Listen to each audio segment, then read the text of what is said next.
E nós queríamos compartilhar a palavra com você, contando para você uma história que está no registro do livro do Evangelho de Mateus, no capítulo 18, que é uma história de perdão. Uma incrível história de uma experiência incrível, de um Deus incrível, que nos ensina como nós podemos e devemos perdoar-nos mutuamente uns aos outros. Eu queria que você lesse comigo o texto da palavra, e neste texto, esta história. Você pode ler comigo? Nesse instante, Pedro teve a coragem de perguntar: Mestre, quantas vezes tenho de perdoar o irmão que me prejudica? 7? Jesus respondeu: 7 é pouco, tente 70 vezes 7. O reino de Deus é como um rei que decide acertar as contas com seus serviçais. Trouxeram à sua presença um servo que lhe devia o equivalente a 300 toneladas de prata. Ele não podia pagar uma dívida tão vultosa. Então o rei ordenou que o homem com esposa, filhos e bens fosse leiloado no mercado de escravos. O infeliz lançou-se aos pés do rei e implorou: dá-me uma chance e pagarei tudo. Sensibilizado com o pedido, o rei deixou-o ir, cancelando a dívida. O servo perdoado mal havia saído da sala quando se encontrou com um companheiro que lhe devia apenas 100 moedas de prata. Furioso, o agarrou pelo pescoço e ordenou: pague-me agora. O pobre homem lançou-se aos pés dele e implorou: dê-me uma chance e pagarei tudo. Mas o outro continuou irredutível. Mandou-o para a cadeia com ordem de ser solto só depois de lhe pagar a dívida. Alguns servos que presenciaram a cena ficaram revoltados e relataram o fato ao rei. O rei mandou chamar o servo de volta e disse: você é um mau caráter. Eu perdoei sua dívida quando você implorou por misericórdia. Não deveria também você ser misericordioso diante das súplicas de seu companheiro? O rei estava furioso e mandou que aquele servo ficasse na prisão até pagar toda a sua dívida. O meu Pai no céu fará exatamente a mesma coisa com aquele que não perdoar incondicionalmente qualquer um que lhe peça misericórdia. Pai, nós tomamos a Tua palavra e vamos meditar nela. Que o Senhor encontre no meu coração e no coração de cada um dos meus irmãos, no templo, nessa hora, a agenda do Teu amor para nós. Um coração, que o Senhor encontre um coração generoso, uma terra sedenta, de ver essa boa palavra ser plantada, produzir frutos. E assim nós veremos a Tua glória em nós, e ela será vista através de nós. Pedimos isso no nome daquele precioso, único e suficiente Salvador Jesus Cristo, nosso Senhor. Se você crê, você pode dizer amém? Você deseja isso para a sua vida, a palavra de Deus frutificando em você a cada dia? Amém? O perdão é certamente uma experiência ou uma prática, ou a ausência do perdão, algo que sempre representa um grande desafio nos nossos relacionamentos humanos. Quem não está diante de experiências que nos chamam, que nos desafiam a expressarmos o perdão? Eu diria que falar sobre perdão é muito mais fácil do que praticá-lo, não é mesmo? Mesmo porque eu e você sempre temos motivos justificáveis para não perdoarmos. Você já se sentiu injustiçado, ofendido, quem sabe? Você tem justificativas para não perdoar. Mas você não conhece o que foi feito comigo, você não sabe o que fizeram comigo. Nós temos sempre teremos justificativas para resistirmos em perdoar alguém. O texto desta linda história, ou de uma história tão significativa sobre o perdão, é algo impressionante. Ela começa com uma pergunta de Pedro, E é interessante como Pedro vai conduzindo a pergunta ao se aproximar de Jesus, e a partir de uma orientação que Jesus acabara de dar sobre a vida de pessoas como nós, que vimos ao templo, que estamos na igreja, ou que vimos a igreja, que buscamos a nossa espiritualidade e nela a relação com Deus, Jesus acabara de orientá-los com respeito a quando um irmão tem conflito com o outro, quando você está em conflito com alguém próximo de você, do seu relacionamento, e ele diz, olha, então se alguém pecou contra você e fez alguma coisa contra você, vá direto a ele. O que já é algo difícil de acontecer. Normalmente a gente busca aliados, a gente busca pessoas do lado, conta para 5, para 10, para 1000, mas não vai falar com a pessoa. Falamos para outros. E Jesus disse, olha, você deve ir procurar o seu irmão primeiro. E se não for possível se reconciliar, então chame mais 2 pessoas. E vá falar com ele novamente. E se ele não te ouvir, então leve o assunto para alguém, para alguma liderança, que possa intermediar, mediar este conflito. E aí Pedro diz, mas Senhor, se meu irmão pecar contra mim, quantas vezes eu devo perdoá-lo? 7 vezes?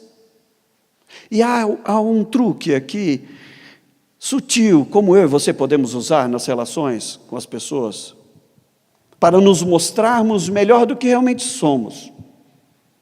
A tradição rabínica dizia que a pessoa pode ser perdoada até 3 vezes, deve ser perdoada obrigatoriamente até 3 vezes. E Pedro falou, eu sou o cara. E disse para Jesus, até 7 está bom, Senhor, mais que o dobro. Jesus disse para ele, você não acha que é pouco, Pedro? Até 70 vezes 7. Alguém bom de matemática aqui? 490. Matou a pau. Agora, se todas as vezes que tiver relacionamento com alguém ou com alguma circunstância, vai marcando num caderninho quando chegar em 490. Não era isso que Jesus estava dizendo. E Jesus conta então a história daquele homem que devia muito ao rei, algo impagável, e o rei começou a acertar conta com as pessoas, mandou chamá-lo, e ele devia algo que realmente era insuportável. E ele caiu de joelhos aos pés e pediu misericórdia para aquele rei. E ele teve misericórdia daquele homem, e o soltou, e o liberou, e o perdoou a dívida. E a história, como nós lemos, diz que ele saiu dali e encontrou com alguém que lhe devia muito menos. E ele agarrou o cara pelo pescoço e disse, você vai me pagar? É hoje, cara. É hoje. E ele disse, mas tem misericórdia de mim? Eu não tenho condição de te pagar. E conforme as leis, ele chamou alguém e disse, olha, prendam este cara, a mulher e os filhos dele, até que ele me pague esta dívida. Putz, acontece que a historinha chegou nos ouvidos do rei. E ele mandou chamar o cara de volta. Olha o que você fez. Eu te perdoei a tua dívida e você não foi capaz de perdoar o teu irmão. Não foi capaz de manifestar graça e misericórdia para com ele. Eu creio que este texto nos dá alguns parâmetros muito claros para o perdão. Nos dá algumas nuances muito perceptíveis claramente no texto, sobre como nós vivenciarmos essa experiência que faz parte do nosso cotidiano, que são desafios existenciais para cada um de nós nos nossos relacionamentos humanos. E a primeira delas é que todos nós somos devedores. Eu, você, todos nós somos devedores. Eu tenho certeza que você não pode se imaginar perfeito, que você não pode se imaginar alguém que não comete erros, falhas, que não tenha nada do que ser perdoado. E, acima de tudo, todos nós devemos ao Rei, ao nosso Rei e Senhor, que é o nosso Deus. O profeta chega a dizer que se pesado formos na balança, nenhum de nós escapa.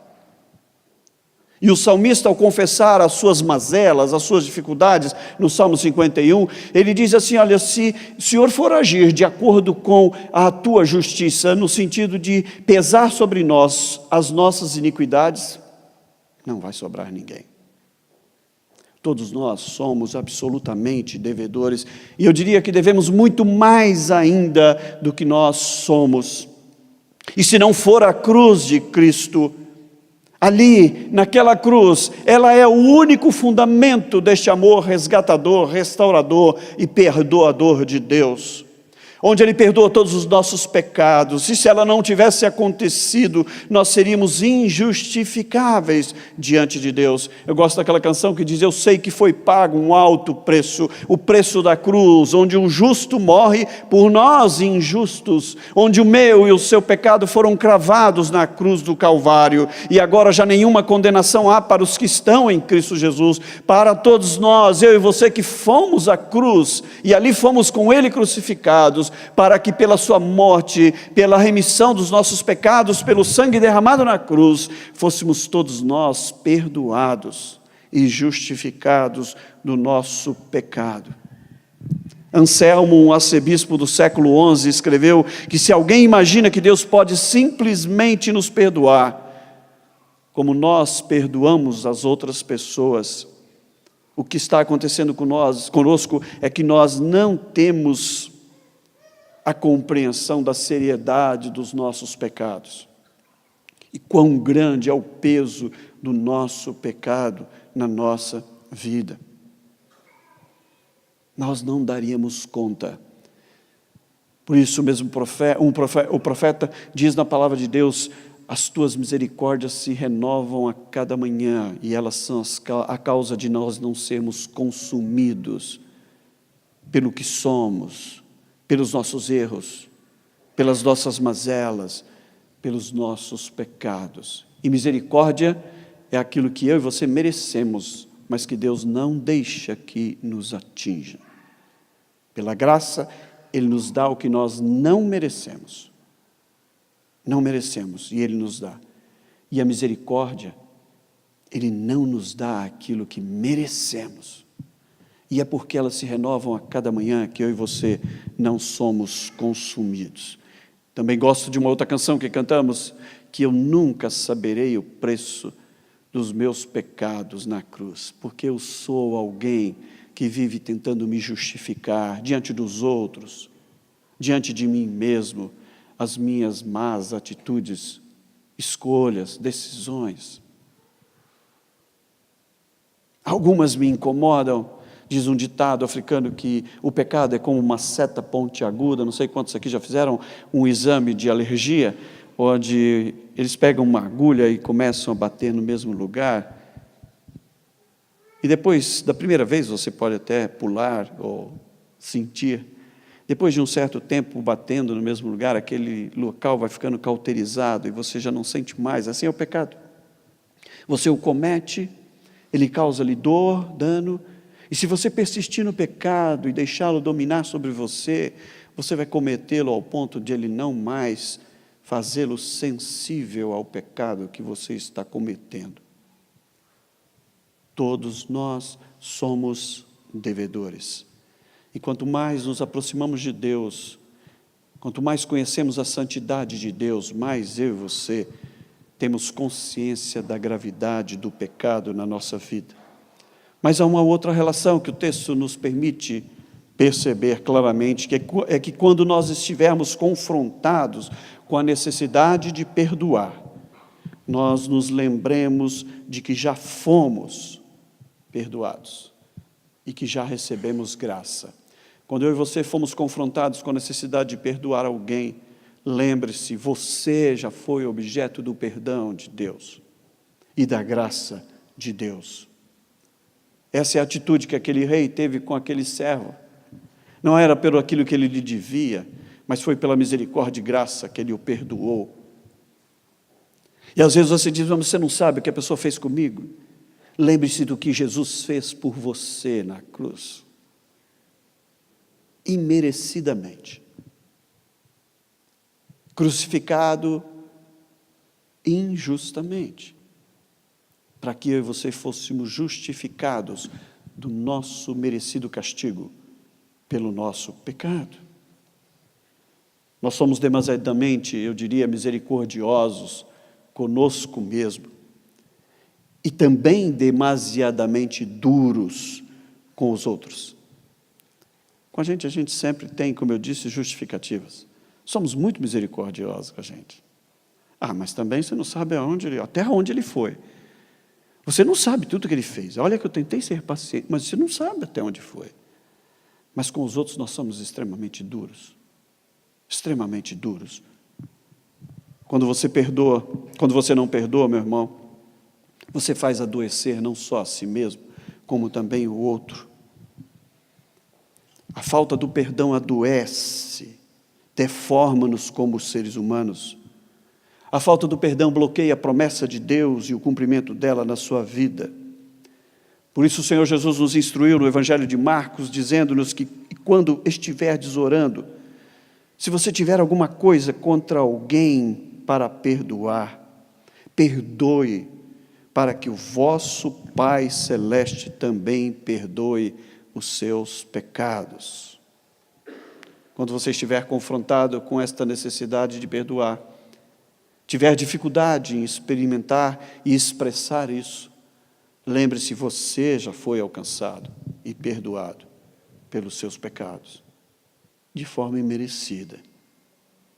Ainda, tudo quanto alguém nos deva, esta experiência desta história de perdão, é infinitamente menor do que aquilo que eu e você devemos a Deus. A figura do rei, como o nosso Deus, a figura do servo e a figura do seu amigo que lhe devia. Por mais que alguém lhe deva, isso é infinitamente mais do que aquilo que nós devemos a Deus. Nada que alguém possa dever é mais do que eu e você devemos a Deus. A diferença aqui do texto, quando ele descreve, comparando com o preço da prata ou o preço das moedas de prata, é uma moeda daquela época chamada de denários, e é mais ou menos como 60 milhões de denários era aquilo que aquele homem devia ao rei. Transformando isso e dolarizando isso, alguma coisa perto de 5 milhões e 600 mil dólares. E aquilo que o amigo daquele homem perdoado lhe devia, era algo perto de 100 denários, ou 10 dólares. Este é o parâmetro que Deus diz, para Ele somos devedores, e Ele mesmo assim nos perdoou. E a dívida do teu irmão contra você. Ou no texto ele usa a prata, e se você tem experiências em negociar com commodities, como o meu amigo Thomas, era algo como 300 toneladas de prata, que era devida ao rei, e 100 moedas de prata, devida àquele amigo. Eu diria que muitas vezes, diante da ofensa de que alguém nos fez e que nós precisamos de perdoar, talvez seja necessário confrontar esta pessoa. Aliás, há uma recomendação da palavra de Deus nesse sentido, de nós não fazermos de conta que não aconteceu nada. Além do que, eu diria para você que é falsa a ideia de que o silêncio é a voz do perdão. Esse lance de que se a pessoa não falou mais sobre aquilo comigo é porque está perdoado, isso é mentira, isso não existe. Talvez ela esteja aguardando para o pior momento possível, para o instante mais terrível possível. E talvez aquilo vá acumulando no coração dela a amargura, o ressentimento, a dor. E ela derrame isso em cima de você da pior maneira possível, no pior momento possível. Talvez seja necessário confrontar o seu devedor, mas eu quero dizer a você que o perdão tem voz. O perdão tem voz. O perdão deve se manifestar numa atitude sua em relação ao outro que lhe fez a ofensa. E eu queria que você caminhasse na palavra do Evangelho do Senhor Jesus, e conforme ela nos ensina, a que se você foi objeto da ofensa, se você foi o ofensor, toma a iniciativa e vá àquele a quem você ofendeu e peça-lhe perdão. Mas se você foi o ofendido e não foi procurado, ofereça o perdão a quem praticou o mal contra você. Isso traz reflexos transformadores do nosso comportamento, traz consequências na nossa alma, na nossa vida. Lembre-se sempre, meu irmão, tudo quanto alguém lhe deva é infinitamente menor do que aquilo que nós devemos a Deus. Mas eu gostaria de fazer ainda mais uma observação. Nós não perdoar ao nosso próximo é tratá-lo como Jesus não nos tratou. Aquele homem, o rei, perdoa ao seu servo. E aquele servo não perdoa o seu amigo. Dívidas absurdamente desproporcionais, mas que revelavam algo que está aqui dentro, no interior do coração e da alma. Nós precisamos ter em nossa vida o desejo de sermos como o Senhor Jesus, participando da natureza de Cristo. Numa das bem-aventuranças, ele nos ensinou que seremos felizes, ou seja, bem-aventurados, se formos misericordiosos com as pessoas. E diz a palavra de Jesus, porque assim você também vai alcançar misericórdia. Quando nós não perdoamos, nós jogamos o outro, o nosso próximo, numa prisão existencial, numa prisão moral, numa prisão psicológica, numa prisão espiritual. A falta do perdão, querido, escraviza o outro e escraviza você. Gera amargura. O livro de Hebreus diz que isso vai criando raízes de amargura dentro de nós. E não há saúde emocional para aqueles que usam a experiência de trancafiar as suas amarguras na alma, criando muros de separação nos seus relacionamentos, colocando dentro de si um rancor, às vezes invisível. Como dizíamos pela manhã, muitas vezes você não entende o comportamento de certas pessoas, aproxime-se delas com graça. E você vai perceber que muitas das atitudes dessas pessoas traduzem apenas cicatrizes de marcas que ela traz na sua alma, talvez imperceptíveis no primeiro momento. Por isso eu queria dizer para você, tenha cautela, não ofenda, não seja injusto, não seja duro demais.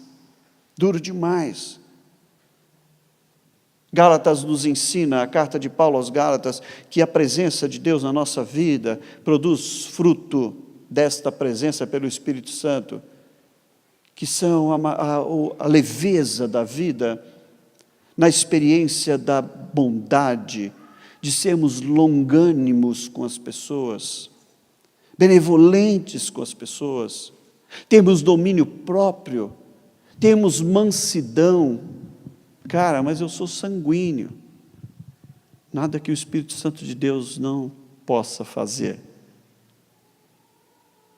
de transformar a sua vida, fazendo da sua sanguinidade algo que não seja duro o suficiente para machucar as pessoas, como nos relacionamentos. Pessoas, talvez, que tragam o seu nome escrito no seu próprio nome. Eu estou dizendo dos relacionamentos mais íntimos, domésticos, a sua esposa, o seu esposo, os seus filhos, o seu pai. Veja, meu querido, como você trata o seu próximo, a alma do seu próximo. E eu diria, e o desafiaria, porque todos nós temos e devemos ter um compromisso de repetir este gesto que Jesus nos ensina nesta história sobre o perdão. Todos nós, eu e você, que temos sido, que fomos perdoados, devemos repetir isso tantas quantas vezes for necessário. Na vida como igreja, nos relacionamentos uns com os outros aqui, no relacionamento doméstico, no ambiente de trabalho, nas relações interpessoais. Essa numerologia do perdão deve traduzir essa matemática do amor de Deus. 7 está bom, Senhor? Ele diz, eu acho que é pouco. Por que você não tenta 70 vezes 7? Como eu fiz, você deve fazer. Como eu te perdoei e perdoo, você deve perdoar. E eu quero terminar com uma advertência que o texto nos faz. É que quando eu e você não perdoamos, nós nos colocamos de volta debaixo do juízo. Aquele homem não perdoou o seu amigo, e o rei mandou chamá-lo e disse: você é um cara de pau. Você não perdoou depois de ter sido perdoado com tamanha intensidade, com tamanha profundidade, com tamanha graça, com tamanha bondade, com tamanha misericórdia. Se do íntimo você não perdoar, não é fazer de conta. Tem gente que diz: eu perdoo, mas não quero nunca mais ver. Eu perdoo, mas quem sabe ali na Marginal Tietê ou na Pinheiros um caminhão passa em cima dele. Eu perdoo, mas ele vai quebrar a cara. Não é perdoar, fazer de conta. É reescrever a história do outro na sua vida. Não é acomodar as situações. O padrão do perdão não é humano, é divino. O que Cristo faz por nós, nós devemos fazer pelo outro. Eu quero te desafiar nessa noite, e talvez você traga no seu coração algo que você precisa libertar diante da palavra de Deus. Por isso, o meu e o seu desejo, o meu desejo para você, como disse no início, era que nós tivéssemos um coração aberto e voluntarioso, para que a semente da palavra pudesse ser plantada no seu e no meu coração e pudesse produzir frutos. Talvez você tenha alguém ou alguma situação a quem você deve oferecer uma memória apagada, sem registro, sem mágoa, sem tatuagens, sem ressentimentos, que a obra de Deus pode fazer em mim e em você. Ele diz-nos: sabe os seus pecados? Eu deles não me lembrarei eternamente. É assim que Ele nos trata. Eu queria te convidar a deixar o outro nascer novamente na sua vida, na sua história. Eu queria que você estivesse disposto a reescrever esta história. Eu não a conheço, mas você a conhece. Talvez ela esteja muito próxima destes dias. Talvez ela já foi deixada há algum tempo. Essa semana, convivendo com outro irmão muito querido, ele nos contava a experiência de uma história que ele estava reescrevendo na sua vida depois de 10 longos anos. E a bênção da disposição do Espírito Santo na sua vida, de movê-lo a este encontro, a esta reconciliação, a liberar para o outro perdão, a senti-lo tão de perto e ver a graça de Deus inundando aquele relacionamento, reescrevendo aquela história. Eu queria te convidar a isso, porque perdoar é como rasgar a conta. É como se você fosse a um restaurante, hoje as comandas já são eletrônicas, mas elas ainda fossem feitas assim no papel, e na hora de pagá-las, aquela pessoa que lhe atendeu se colocasse diante de você e fosse rasgando aquelas comandas que você já estava sofrendo por antecipação de ter consumido tudo aquilo. E ele dissesse para você: a sua conta foi paga, eu estou rasgando. Foi assim que Ele fez comigo e com você na cruz do Calvário. Ele rasgou todos os nossos débitos, todo o nosso pecado, toda a nossa conta, e chamou isso de graça. E talvez haja alguém a quem você deva oferecer graça e está disposto a reescrever a história desta pessoa na sua vida.